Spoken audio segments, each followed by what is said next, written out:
Congressman Pat Fallon now joins us on the phone. Congressman, thank you for saying that, and thank you for being here. Vince, how are you doing, my friend? I'm doing great. Again, I'm grateful you said that today. I can't believe this is even a debate in the United States Congress today. I mean, Rashida Tlaib, this very past weekend, accused Joe Biden of conducting a genocide. Isn't it a straightforward thing to just censure her at this point?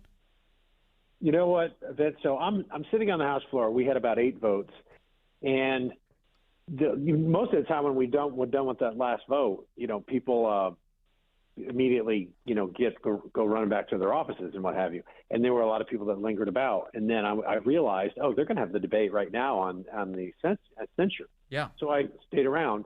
And then, Jamie Raskin, God love him, from Maryland, just was lying through his teeth about how this is about protecting the First Amendment and free speech in our Constitution, of which, of course, all of us would want to protect. And then at the height and zenith of hypocrisy, I thought to myself, isn't this the same guy from the same party with the same members that voted to kick Marjorie Taylor Greene off her committees 2 years ago for things that she said that they disagreed with before she was even a member of Congress? Wait, didn't they just try and kick – look, there's a guy – yeah, and you may be saying this point. Excuse me for stepping on it. But didn't they just try to kick George Santos out like a week ago? Yeah, who's been convicted of nothing. Now, if George did those things and is convicted duly in a court of law, then we can talk about, punishment. Yeah. But not before. Innocent until proven guilty. And what about Paul Goza? They censured him and removed him from his committees for a cartoon that his staff posted. I remember. It was a ridiculous thing. It was like him jumping around with a sword or something in a cartoon, and he attacked a monster who was made to look like AOC, Alexandria Ocasio-Cortez, and they went ballistic. They wanted to destroy his life over it. It was like one of those Japanese anime. Mm-hmm. It was an anime cartoon, and where they put his face, the staffer put his face on a guy that was cutting up, folks with a sword. It was a cartoon. And then AOC was one of his cartoon victims. It was a cartoon. I know. He was not calling for the genocide of 6 million people. So what is this censure? As you pointed out, it is, a formal condemnation of saying, we don't agree with what you're doing. Yeah. We're not trying to take away her right of free speech. We're not trying to jail her. We're not even trying to civilly fine her, not even removing her from her committee. We're censuring her, saying that's not reflective of, and it's beneath the dignity of the office. Of course. Like a normal person would be embarrassed to get a censure because it's an official scolding from the United States Congress. That's what it is. But it is not going to deprive her of a single syllable of speech. You know what it's going to do? Yeah, but this is what gets me about the Democrats.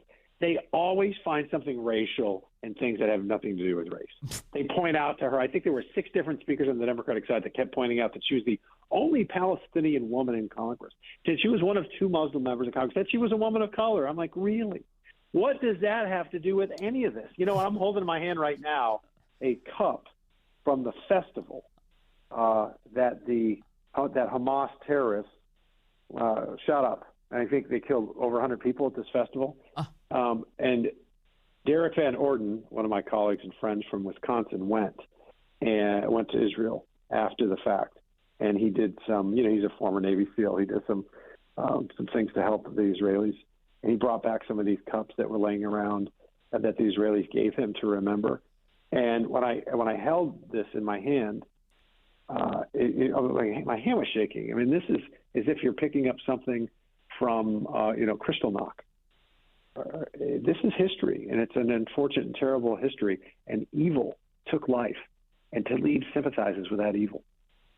Yeah, she's not out there. She's acting like I respect all life. Really? Because I missed the part where you condemned Hamas for killing well over 1,000 Israelis, murder, rape, beheading, kidnapping. I missed that denunciation. Or maybe it happened, and I just didn't detect it, Congressman Fallon. Hamas deliberately murders innocent civilians, men, women, children, the elderly. The state of Israel does not do that and has not ever done that. When you're at war, as when the United States is at war, any nation state, there is sometimes, unfortunately, collateral damage and innocent people are killed, but it's not deliberate. Israel takes all care to go after combatants and combatants only. Well, let me offer this stipulation, though. To the extent that it is deliberate, it's on the part of Hamas. Hamas is using these civilians as human shields.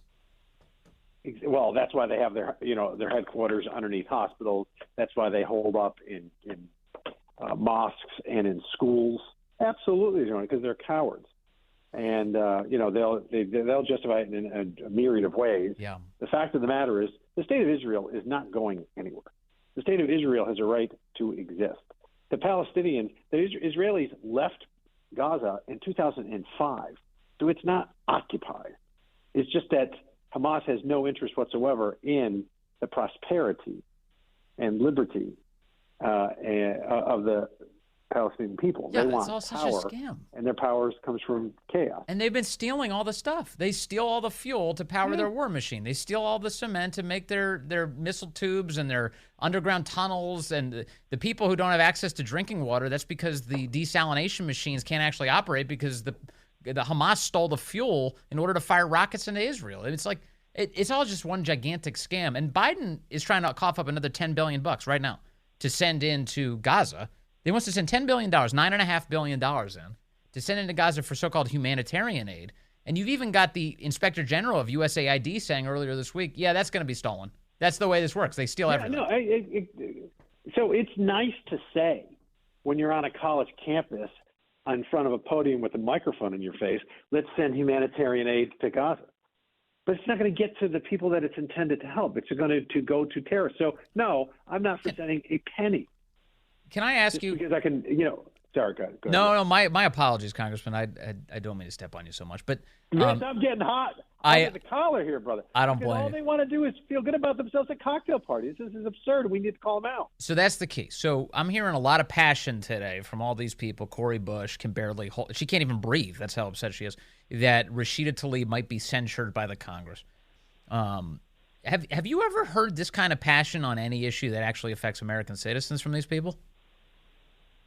No, and I think some of them truly have mental illness. They're really wrestling with mental illness. It's like making things up, like saying that staffers, brown and black staffers, get pushed off elevators and have to suffer through racism if this is like 1720, 1820. I mean, where's your evidence for that? They just make things up because they're trying to fan the flame.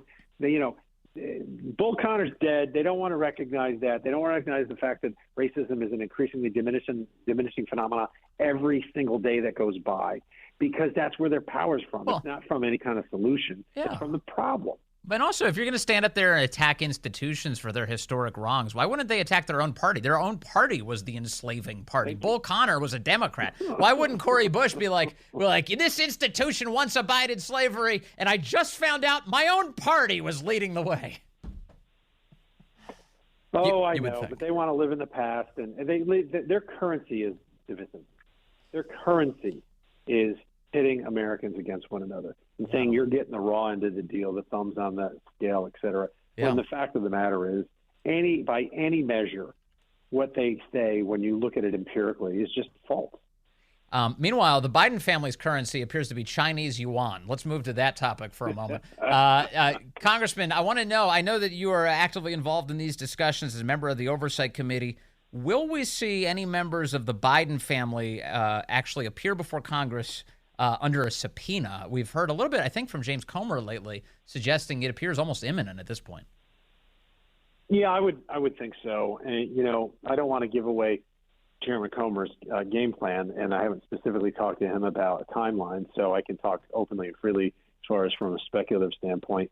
And just knowing what we know, look, every time that we subpoena bank records, we find more money, more foreign money that was given to the Biden family.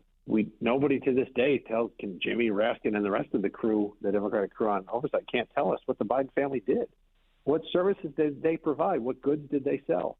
Now we're up to nearly $30 million that we can show.